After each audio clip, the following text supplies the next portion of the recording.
요즘 유튜브나 건강에 대한 채널을 보다 보면은 이러한 워딩을 볼 때가 있습니다. 설탕을 며칠 끊었더니, 달달한 음식을 며칠 끊었더니 생기는 몸의 변화, 이런 것들을 많이 볼 수가 있는데 전 솔직히 자신 없거든요. 어떻게 살면서 탄수화물을 안 먹고 살 수가 있겠습니까? 사람은 탄수화물, 단백질, 지방을 먹어야만 되는 시스템을 갖고 있기 때문에 감히 말씀드리면 탄수화물을 아예 끊을 수는 없다라고 말씀을 드릴 수가 있겠어요. 대신에 올바르게 먹는 방법을 찾는 건 어떨까라고 얘기를 한번 드려봅니다. 자, 쉬운 예시로 우리가 탄수화물을 안 먹을 거라고 얘기를 하시지만 우리가 먹고 있는 야채소나 과일이나 고기에도 탄수화물은 다 들어가 있어요. 근데 우리가 원하는 탄수화물은 어떤 탄수화물이에요? 고슬고슬한 쌀밥, 아주 뽀얀 자태를 자랑하는 이런 빵, 가공된 이런 달달한 맛들을 좋아하시기 때문에 내가 탄수화물도 맛있게 먹으면서 건강도 챙길 수 있는 방법은 뭐가 있을까? 탄수화물을 맛있게 올바르게 먹을 수 있는 방법 3가지만 얘기 한번 드려볼게요. 다들 잘 아시겠지만 정제가 과도하게 된 탄수화물을 줄여주시는 겁니다. 자, 과학적인 거 얘기 한번 해보죠. 우리가 탄수화물을 섭취했습니다. 탄수화물을 먹었으면은 우리가 소화가 될 때 뭘로 변하죠? 맞아요. 포도당, 당으로 변한단 말이에요. 그러면 우리가 음식을 고를 때, 음료를 고를 때, 그 외에 식자재를 고를 때요, 원재료명을 저는 꼭 보시기를 권장을 드려요. 거기에 보면은요, 인공 감미료들이 되게 많이 들어가 있는데 결국 그 인공 감미료들이 다 뭐냐? 당이거든요. 우리는 설탕 하나만 생각하지만 이 설탕, 즉 당을 대체할 수 있는 원료들이 굉장히 많습니다. 옥수수 시럽, 액상과당, 스크랄로스, 사카린, 아스파탐, 꿀, 녹말, 다 당이에요. 다 당. 이러다 보니까 내가 일상생활 속에 정제가 되어 있는 당이 들어간 음식을 얼마나 자주 먹고 있는지를 확인해 보시기를 권유드리고, 내가 너무 과다하게 많이 먹고 있다라고 한다면은 얘를 좀 줄여주시기를 권장. 예를 들면 내가 빵을 좋아해. 빵을 좋아하더라도 100% 도정이 된 밀로 드시는 거기보다는 거기에 소량의 잡곡이라도 들어가 있거나 혹은 통밀을 바탕으로 해서 만든 식빵이나 어떤 그 빵 같은 걸 드신다면은 그래도 그나마 조금은 안전하게 드실 수가 있겠고요. 밥을 드실 때에도 그냥 백미를 드시는 것도 맛있습니다. 좋아요. 그런데 여기에 귀리나 보리와 같은 이 장 속 미생물들의 생장도 도와주고 식이섬유의 섭취도 충분히 할 수 있는 잡곡들도 함께 챙겨서 드셔주신다면은 내가 먹고 싶은 탄수화물 섭취를 좀 올바르게 하실 수 있겠다라고 얘기를 드릴 수 있겠어요. 두 번째는 거꾸로 식사법입니다. 이 거꾸로 식사법을 하는 이유는 뭐냐면은 가장 큰 이유는 바로 혈당 스파이크를 조절하기 위한 거예요. 정제가 과다하게 되어 있는 당을 먹게 되면은요, 소화 과정을 거치지 않고 바로 혈관으로 흡수가 돼서 갑자기 혈당이 미친 듯이 치솟습니다. 그러다가 다시 혈당이 쑥 롤러코스터처럼 하강을 하게 되면 무기력증이나 어지러움증이나 심한 분들은 오심이나 구토까지 하게 되는 경우도 있거든요. 이를 혈당 스파이크라고 얘기를 합니다.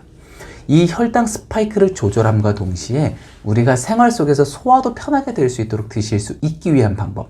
거꾸로 식사법은 제일 먼저 드셔주셔야 되는 게 야채소를 먼저 충분히 섭취해 주시고, 그 다음에 탄수화물과 지방을 함께 섭취해 주시고, 마지막 탄수화물을 섭취해 주시는 방식으로 드셔주시는 거를 거꾸로 식사법이라고 이야기를 합니다. 일상생활 속에 작은 사소한 행동 하나만 바꿔주시면 되는 거예요. 내가 맨 처음에 쌀밥을 먼저 떠서 먹었다면 이제는 젓가락을 가지고 야채를 먼저 드셔주시는 습관을 차곡차곡 들여주시기 바라겠고요. 세 번째입니다. 혹시 고구마나 감자 같은 이런 구황작물 좋아하세요? 어떻게 드십니까? 따끈따끈할 때 호호호호 불어서 드시는 편이세요? 아니면은 이 뜨거운 게 조금 식어서 약간 차가워진 상태에서 드시는 거를 좋아하시는 편이세요? 혹시 그거 아십니까? 이런 구황작물이나 백미와 같은 쌀 같은 경우에는 따뜻한 성질로 있다가 식게 되면은요, 얘가 저항성 전분이라는 녀석이 생깁니다. 쉽게 말씀드리면 식이섬유가 생성이 된다라고 이야기를 드려야 될 것 같아요. 얘가 어디에 도움이 되냐면, 첫 번째로 저항성 전분이 생김으로 인해서 급격한 혈당의 상승이 올라가는 것을 막아줍니다. 고구마를 맛있게 먹었는데 혈당이 과도하게 안 올라가. 백미를 먹었는데 혈당이 과도하게 안 올라가. 그래서 제가 찬밥을 좋아하나 봐요. 그리고 이 저항성 전분은 소화효소로 분해가 다 되질 않아요. 어디까지 내려가느냐? 대장까지 내려가요.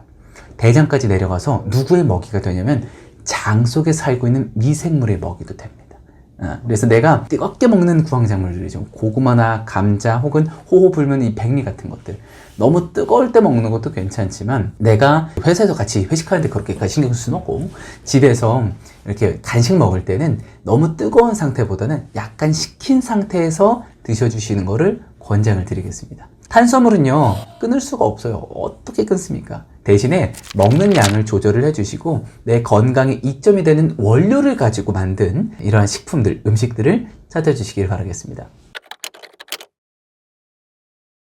나이가 들면 많은 분들이 제일 걱정하는 질환이 어떤 질환인 줄 아세요? 당뇨, 고혈압, 고지혈을 제일 많이 걱정하십니다. 근데 이 세 가지 질병이 다 어디를 통해서 어디가 이 건강이 무너져서 유발이 되는지 아십니까? 바로 혈관입니다.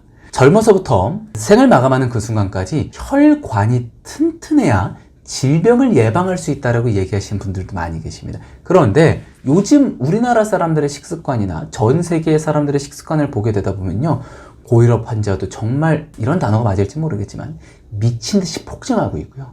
당뇨 환자도요, 제2형 당뇨, 후천적인 거죠. 2형 당뇨 환자도 전 세계적으로 미친 듯이 폭발적으로 진짜 폭등하고 있는 상태입니다. 왜 그럴까요?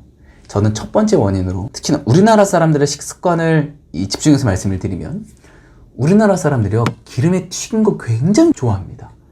전, 튀김, 여기에다가 치킨 같은 것들. 근데 잘 생각해 보시면 이 기름이 왜 문제가 되냐면 곡물성 기름이어서 문제가 돼요. 이게 뭔 소리지? 하시는 분들이 있을 텐데, 지방의 종류는요 불포화지방산이 있고 포화지방산이 있습니다. 자, 열을 가했을 때 포화지방이 더 빠르게 산화가 될까요? 불포화지방이 더 빠르게 산화가 될까요? 정답. 불포화지방이 더 빠르게 산화가 됩니다. 포화지방은 열을 가열했을 때 산화되거나 산패되는 위험이 불포화지방산보다는 조금 낮아요.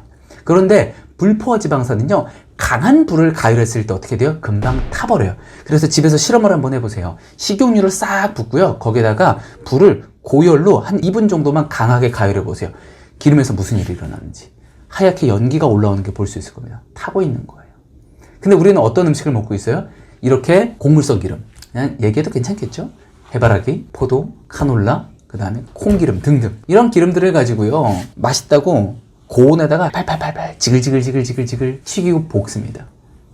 그리고 문제가 되는 건 이렇게 이 곡물성 기름들을 고온에다가 가열해서 튀기게 되면은 이런 것도 있죠. 유증기가 발생하지만 또 벤조피렌이라고 얘기를 하는 나쁜 발암성 물질들도 생성이 되기 때문에 곡물성 기름을 많이 드시는 거를 권장드리지가 않아요. 영양학적으로 불포화 지방산은요, 산화가 되기 굉장히 쉽습니다. 그래서 불포화 지방산을 내가 일상생활 속에서 많이 섭취를 하게 되면요, 혈관 내에서 혈관에 상처를 주는, 즉 혈관이 산화가 될 수 있는 위험들이 굉장히 높아져요. 그렇기 때문에 오메가3를 같이 드셔주셔야 되는 거예요. 근데 한국 사람들이 제일 많이 먹고 있는 게 뭐다? 기름에 튀긴 음식, 이를 바탕으로 해서 혈관에 상처를 내거나 혹은 혈관에 부담을 줄 수 있는 생활 환경을 만들어 주실 수가 있고요. 두 번째는 말해 뭐합니까? 당당당당당당당. 설탕을 너무 많이 먹어요. 혹시 여러분 김치찌개에 설탕 들어가는 거 좋아하세요? 솔직히 제가 방금 점심을 먹고 왔는데요, 김치찌개에 설탕을 넣더라고요. 요즘 우리나라 사람들이요, 설탕이 안 들어간 음식을 찾기가 너무 어렵습니다. 여러분 당뇨 잘 아시죠? 당뇨는 어떤 병인가요? 소변에 당 성분이 검출이 되어서 당뇨라고 이름이 붙여졌습니다. 그럼 당뇨병은 도대체 왜 생긴 건가요? 정답은 간단하잖아요. 설탕을 많이 먹었어요. 탄수화물을 많이 먹었어요. 당을 많이 먹었기 때문에 다 소비되지 못하고 난 이 영양성분, 당들이 혈중 안에 남아있는 거죠. 자, 그러면 생각을 한번 해볼게요.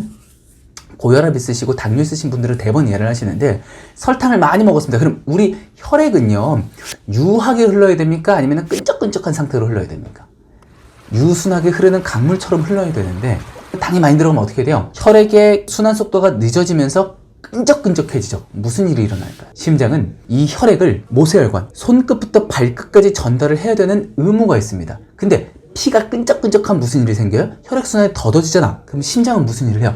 혈액을 끝까지 보내주기 위해서 평상시에 5라는 강도로 심장이 뛰었다면은 끈적끈적해지는 강도에 따라서 7, 8, 9, 10 쿵쾅 쿵쾅 쿵쾅 쿵쾅 쿵쾅 쿵쾅 쿵쾅 뛴단 말이에요.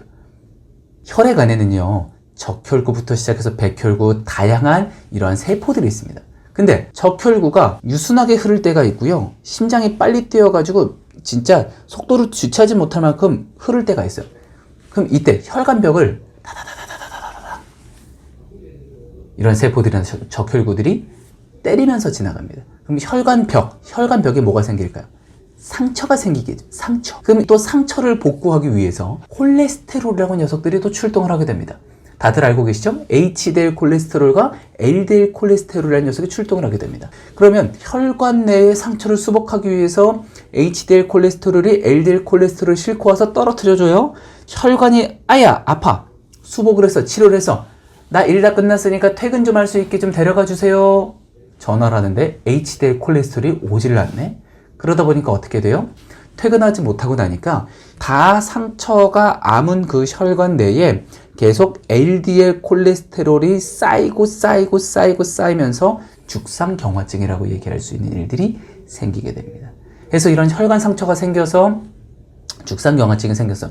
뭐 심혈관계에 생기면은 심혈관 질환이 생길 수가 있고, 뇌혈관에 생기면 뇌혈관 질환이 생길 수도 있기 때문에 이렇게 이 혈관을 괴롭힐 수 있는 두 가지를 평상시에 내가 자주 섭취하지 않을 수 있는 환경을 만들어 주시기를 적극적으로 부탁을 드리도록 하겠습니다.